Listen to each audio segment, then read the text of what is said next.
Iran मुद्दे पर चीन से खाली हाथ लौटे ट्रंप। अब तेहरान पर होगा सबसे बड़ा हमला। नमस्कार, मैं हूं आपके साथ आयुषी गुप्ता। देखिए, 2 दिनों से अमेरिका ईरान तनाव का सेंटर पॉइंट चीन बना हुआ है। ऐसा इसलिए क्योंकि अमेरिका के राष्ट्रपति डोनाल्ड ट्रंप बीजिंग के दौरे पर थे और वहां पर उन्हें चीन की तरफ से ईरान को लेकर के बहुत उम्मीदें थी। जिनपिंग ने उनकी आव भगत तो खूब की, लेकिन तेहरान को लेकर के उनकी उम्मीदों पर पानी फेर दिया।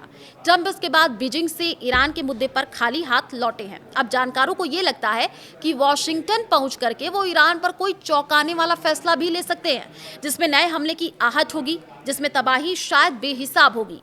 ट्रंप का अगला कदम क्या होने वाला है, ये सोचकर दुनिया की चिंता कई गुना ज्यादा बढ़ गई है। ट्रंप क्या करेंगे, इससे पहले ये जान लेते हैं कि चीन में हुआ क्या है। चीन ताइवान पर अड़ा रहा। अमेरिका को साफ कहा कि वो ताइवान के मुद्दे से दूर रहे, ताइवान को हथियारों से मजबूत करने की गलती ना करे। आज ट्रंप जवाब में तेहरान पर अड़ गए। जिनपिंग के सामने ही बोल दिया कि हॉर्मुज स्ट्रेट को खोलना होगा। ये भी कहा कि अमेरिका नहीं चाहता ईरान के पास परमाणु हथियार हो। अमेरिकी विदेश मंत्री मार्को रूबियो ने ताइवान पर चीन को भी जवाब दिया। एक इंटरव्यू में उन्होंने कहा, जिनपिंग से बैठक के बाद अमेरिकी रुख में कोई बदलाव नहीं हुआ है। ताइवान पर बल प्रयोग चीन की बड़ी गलती होगी।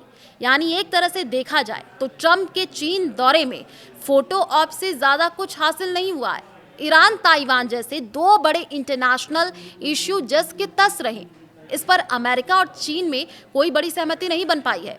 तल्खी ज्यादा दिखी है, बल्कि दोनों को एक दूसरे पर भरोसा नहीं। वैसे भी अमेरिका चीन पर कितना भरोसा करता है और चीन अमेरिका पर कितना भरोसा करता है, इसे ऐसे समझिए कि आज जब ट्रंप एंड टीम बीजिंग से वापस अपने देश लौटी तो फोन, लैपटॉप जैसे सारे गैजेट्स तोड़ करके वहीं एयरपोर्ट के डस्टबिन में डाल दिया। और इसी तरीके से जब ट्रंप और उनके प्रतिनिधि अमेरिका से उड़ान भरने वाले थे, तब सभी के ओरिजिनल गैजेट्स वहीं पर रखवा लिए गए। ये ड्रामा असल में जासूसी के शक को लेकर के था। अमेरिका को चीन में जासूसी का डर था, जिस वजह से ये कदम उठाया गया। खैर, बात ईरान की हो रही थी तो आपको बता दें कि ट्रंप ने चीन से जाते जाते कह दिया कि ईरान को लेकर के उनका धैर्य अब जवाब दे रहा है। ये धैर्य इसलिए खत्म हो रहा है क्योंकि इतने हमले और इतनी मौतों के बाद भी ईरान अभी तक नहीं झुका है। अपनी शर्तों पर अड़ा रहा ईरान। वो अपनी 5 शर्तों पर अड़ा हुआ है। हॉर्मुज पर पूरा नियंत्रण चाहता है और संवर्धित यूरेनियम पर भी उसने अमेरिका को कोई भरोसा नहीं दिया है। तो क्या इसका ये मतलब निकाला जाए कि ट्रंप जब अमेरिका पहुंचेंगे तो ईरान पर क्या बड़े हमले का आदेश भी दे सकते हैं? ये सवाल है। इसकी आशंका काफी ज्यादा है। अमेरिका सेना इसलिए पहले ही ईरान पर अटैक की तैयारी शुरू कर चुकी है। इससे जुड़ा एक बड़ा डेवलपमेंट ये भी दिखा कि अल फुजैरा के पास अमेरिकी एयरफोर्स को भारी मूवमेंट दिखी है। अमेरिकी एयर रिफ्यूलिंग विमान की उड़ानें ट्रैक की गई हैं। आपको बताते चले कि फ्लाइट रेडर 24 डेटा में खाड़ी के ऊपर मूवमेंट दर्ज की गई है। पश्चिम एशिया में अमेरिकी F-16 की सीक्रेट उड़ान पता चली। अमेरिकी वायुसेना ने रात में एयर मिशन शुरू किया।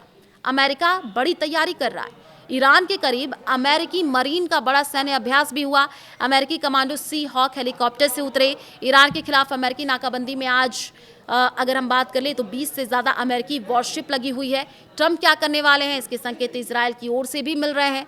इजरायली मीडिया में फिर युद्ध शुरू होने का दावा किया जाने लग गया है। अब आपको बताया कि सेंटकॉम IDF के बीच हाई लेवल बैठक हुई है।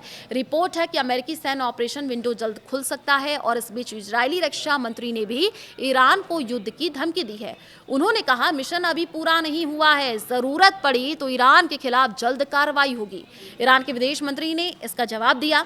उन्होंने कहा कि पिछली जंग से दुश्मनों ने कुछ नहीं सीखा, दोबारा हमला किया तो अमेरिका और इजरायल की हार निश्चित है।